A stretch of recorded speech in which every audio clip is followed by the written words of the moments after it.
Hello students, पिछली video में हमने दो इम्पॉर्टेंट वाटर रिसोर्सेज के बारे में पढ़ा था, रेन एंड रिवर्स। ठीक है, आज हम देखेंगे रिवर वाटर के पोल्यूशन के बारे में। ठीक है, हमारे यहाँ most of the river water is highly polluted. ठीक है, और पोल्यूशन जो है रिवर वाटर का कैसे होता है?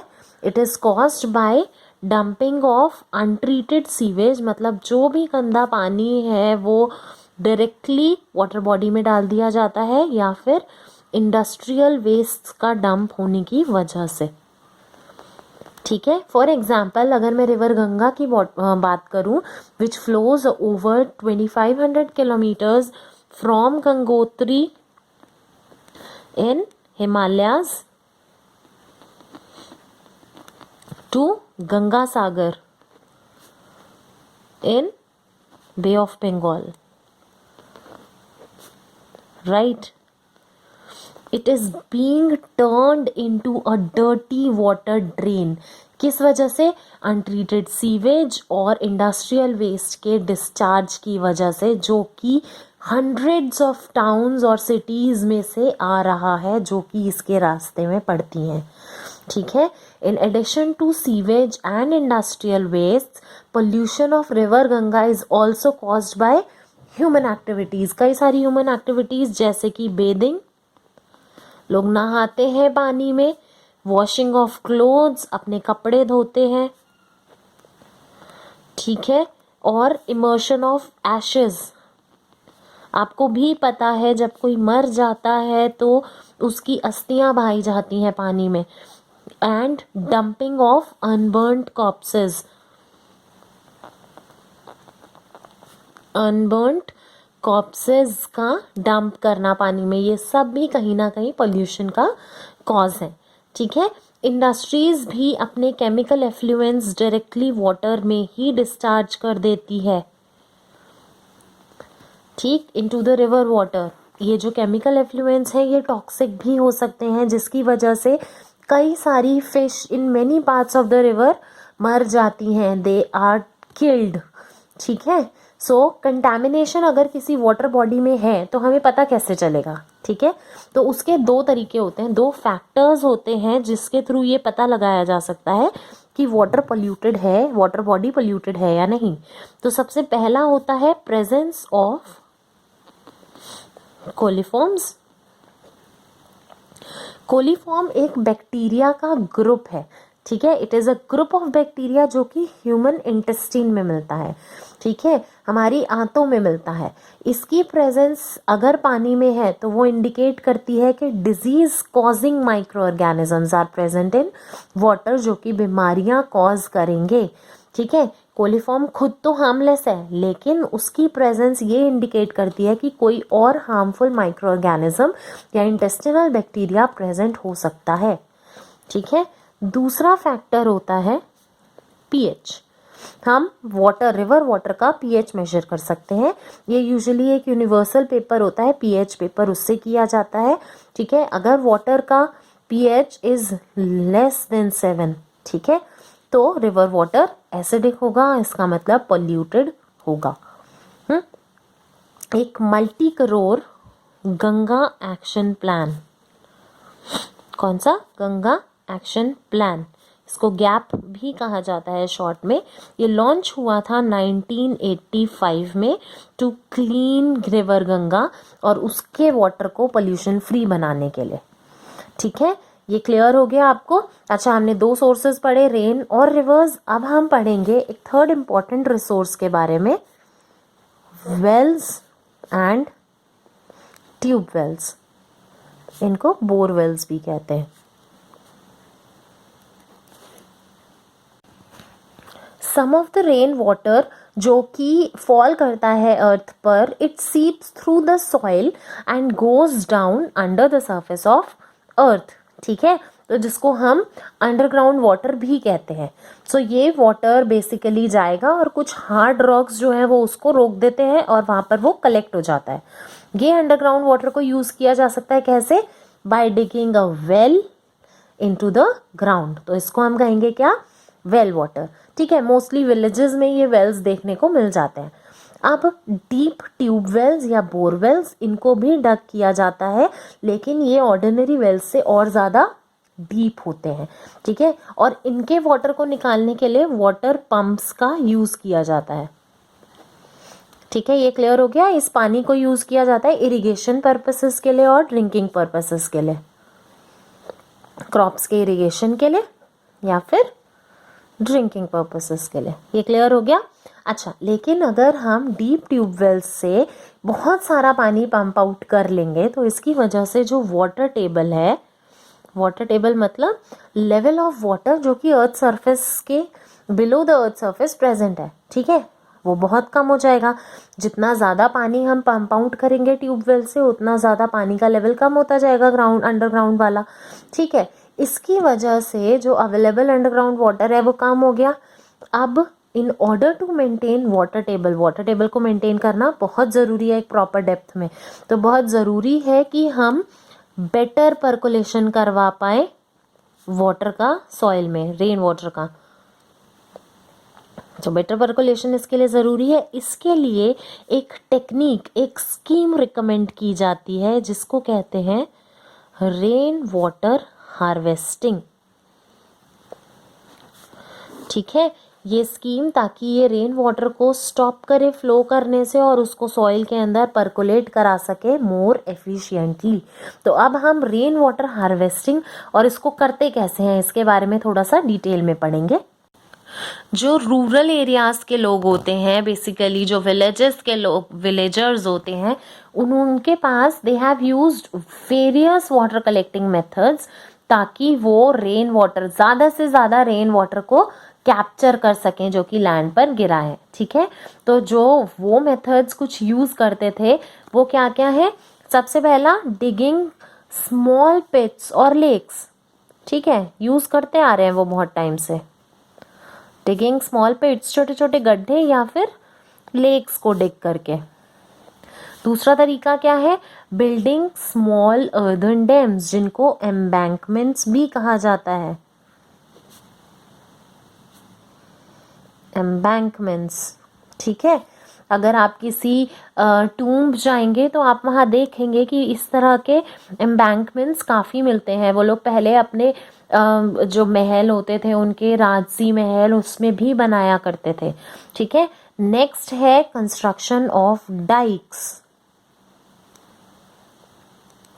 डाइक्स क्या होते हैं? डाइक्स होती हैं लॉन्ग वॉल्स होती हैं अर्थ की, ताकि वो पानी को ट्रैप कर सकें, ठीक है। नेक्स्ट है construction of sand and limestone reservoir. Construction of sand and limestone reservoir, ठीक है। इसके अलावा और क्या कर सकते थे? वो roof top water collecting units भी सेट करते थे। Roof top water collecting units, ये क्लियर हो गया आपको। रेन वाटर हार्वेस्टिंग एक बहुत ही एज ओल्ड प्रैक्टिस रही है इंडिया में। ये बेसिकली कौन सा टेक्निक यूज़ करना है वो डिपेंड करता है किस पर? लोकेशन जहाँ पर उसको यूज़ करना है, ठीक है। कुछ एंशंट वाटर हार्वेस्टिंग स्ट्रक्चर्स हैं, उनके मैं नाम बता देती हूँ आपको, जो कि अलग अलग रूरल रीजन्स में कंट्री के यूज़ होते आए हैं, ठीक। तो सबसे पहले देखते हैं राजस्थान का। राजस्थान में जो वाटर हार्वेस्टिंग स्ट्रक्चर है वो है खादिन, टैंक्स एंड नदीज, ठीक है। देन हम आते हैं महाराष्ट्र में। महाराष्ट्र में बंधाराज और ताल्स,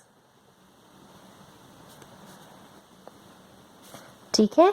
देन मध्य प्रदेश एंड उत्तर प्रदेश, यहाँ पर भुंदीज होते हैं। देन बिहार में आहार्स और पाइन्स, ठीक है। देन जम्मू कश्मीर, यहाँ पर होते हैं पॉन्ड्स। हिमाचल प्रदेश, यहाँ पर होते हैं कुल्स। देन तमिलनाडु, यहाँ पर होते हैं इरिस, इनको टैंक्स भी कहा जाता है। देन केरला, यहाँ पर होते हैं सुरंगम्स। देन कर्नाटका, यहाँ पर होते हैं कट्टाज। ठीक है, अब हम थोड़ा सा एक traditional rain water harvesting system, जिसको खादिन कहते हैं, उसको एक बारी थोड़ा सा डिटेल में पढ़ेंगे। ठीक है, सो खादिन एक traditional rain water harvesting system है फॉर एग्रीकल्चर। ठीक है, ये यूज होता है राजस्थान में। इस खादिन सिस्टम का जो एक मेन फीचर होता है वो क्या है, एक बहुत ही लंबा, करीब 100 से 300 मीटर लॉन्ग, ठीक है, एक अर्दन एम्बैंकमेंट होता है जिसको क्या कहते हैं, बुंद। ठीक है, वो बिल्ड किया जाता है across the lower edge of the sloping farmland. तो कोई भी एक स्लोपिंग फार्मलैंड है, वहां पर एक खादिन बनाया जाता है।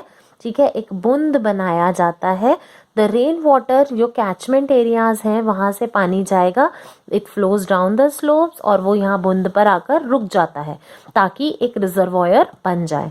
ठीक है, जो भी एक्सेस वाटर होगा वो फ्लो कर जाएगा across the bund through pathways. ये कैचमेंट एरियाज हैं, पाथवेज होंगे, उसके थ्रू वो बुंद में जाएगा। ठीक है, and goes into shallow wells dug behind the bund. इसके बिहाइंड कुछ शैलो वेल्स बने होंगे, वहां पर ये पानी चला जाता है। ये शैलो डग वेल है। ठीक, अच्छा, तो क्या होगा, जो रेन वाटर कलेक्ट होगा रिजर्वॉयर में जो कि बुंद ने बनाया है और वेल में, वो स्लोली ग्राउंड के अंदर चला जाएगा। ठीक है, और ये जो वाटर सेचुरेटेड लैंड है इसको भी सब्सिक्वेंटली क्रॉप्स को ग्रो करने के लिए यूज किया जा सकता है। आपको क्लियर हो गया मैंने क्या बताया? मैंने बोला कि एक अर्दन एम्बैंकमेंट काफी गहरा, लंबा 100 से 300 मीटर तक का बुंद कहते हैं जिसे बनाया जाता है। वो कहाँ बनाते हैं? लोअर एज पर बनाते हैं किसी भी स्लोपिंग फार्मलैंड के। ठीक है, अब जो रेन वाटर है कैचमेंट एरिया से वो कुछ पाथवेज के थ्रू फ्लो करता हुआ इधर जाएगा, जो भी एक्सेस वाटर होगा बूंद पे, और एक रिजर्वॉयर बना लेगा। ठीक है, अब जो ये क्या करता है, जो एक्सेस वाटर है वो इस बूंद में चला गया और शैलो वेल जो डग किए गए हैं इसके बिहाइंड वहां पर पहुंच जाता है। तो रेन वाटर जो इन रिजर्वॉयर्स में कलेक्ट हुआ और जो इन वेल्स में कलेक्ट हुआ वो ग्रेजुअली ग्राउंड तक पहुंच जाएगा, अंडरग्राउंड पहुंच जाएगा, और जो वाटर सेचुरेटेड लैंड है उसको क्रॉप्स को ग्रो करने के लिए सब्सिक्वेंटली यूज किया जा सकता है। ठीक है, एक मेन चीज जो समझने वाली है वो ये है कि जो ये बनाए जाते हैं ना, वाटर हार्वेस्टिंग का जो मेन पर्पस है वो ये नहीं है कि रेन वाटर को रोक के रखना है सरफेस पर, नहीं, उसका मेन पर्पस है कि रेन वाटर को कैसे, मैक्सिमम रेन वाटर को परकुलेट कराकर अंडर द ग्राउंड पहुंचाया जा सके ताकि ग्राउंड वाटर को रिचार्ज कर सके। ठीक है, अब जो क्यों ग्राउंड वाटर को क्यों रिचार्ज कर रहे हैं, कहीं ना कहीं कुछ एडवांटेजेस होंगे ना उस ग्राउंड वाटर के, इसीलिए। तो ग्राउंड वाटर के कुछ एडवांटेजेस होते हैं, क्या क्या? सबसे पहला होता है कि जो वाटर स्टोर्ड है ना ग्राउंड में वो इवेपोरेट नहीं करता। ठीक है, so water does not evaporate नहीं होगा अगर अंडरग्राउंड वाटर, तो बचा रहेगा। ठीक है, then the water stored in ground वो रिचार्ज वेल्स तक भी चला जाता है। ठीक है, स्प्रेड टू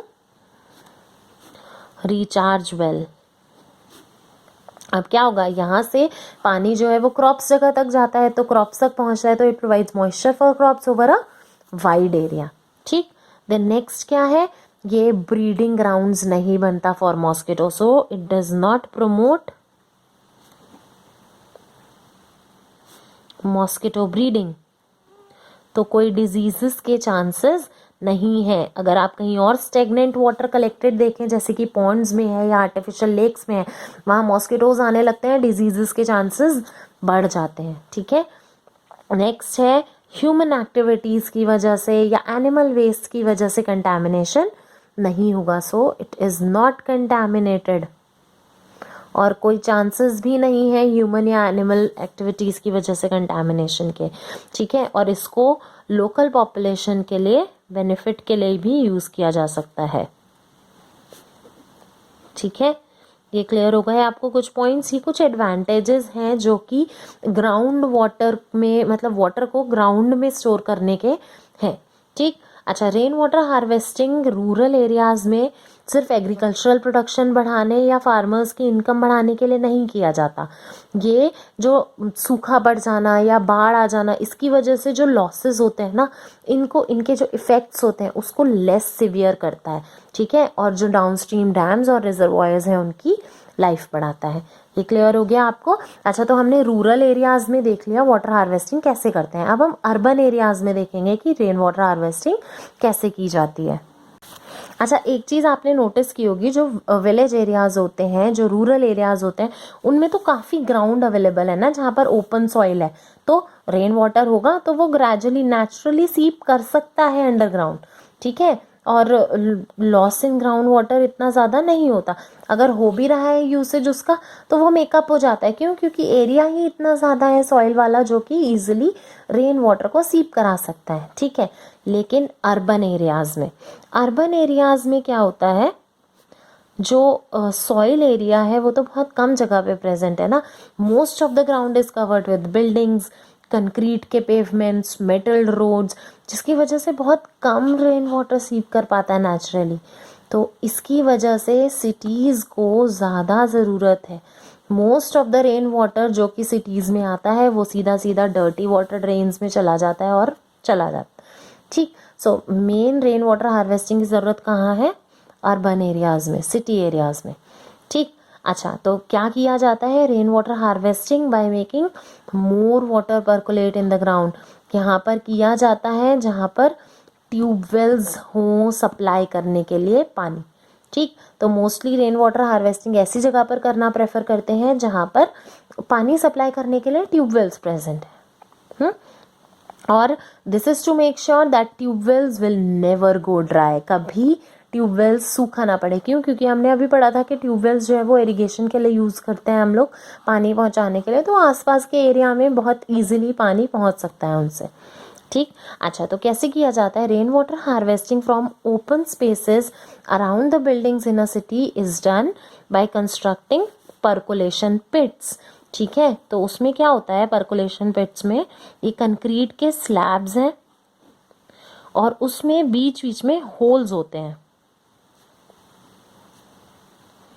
ठीक है। ये कंक्रीट के स्लैब्स हैं और इसमें होल्स हैं, ठीक। They are connected to a recharge well through a pipe, ठीक है। ये किससे जुड़े होंगे? ये सबसे पहले इसमें पानी भरेगा, ठीक है। ये पर्कुलेशन पिट है, मतलब जहां पे पानी पर्कुलेट होके पहुंच रहा है। दिस इज अ पर्कुलेशन पिट, ठीक है। ये स्लैब्स हैं, कंक्रीट के स्लैब जिनमें होल्स हैं, ठीक। सारा का सारा पानी जो है वो सीप कर जाएगा, रेन वाटर जो वो है, ठीक है। अच्छा, अब क्या होगा? अच्छा, इसमें कुछ ब्रोकन ब्रिक्स भी रहेंगे और कुछ ग्रेवल के पोर्शन भी रहेंगे और कुछ सैंड के पोर्शन भी रहेंगे, ठीक। अच्छा, अब जो भी पानी है वो ये है आउटलेट पाइप के थ्रू पर्कुलेशन पिट से पानी जो है इसको कनेक्ट करते हैं किससे? एक रिचार्ज वेल से।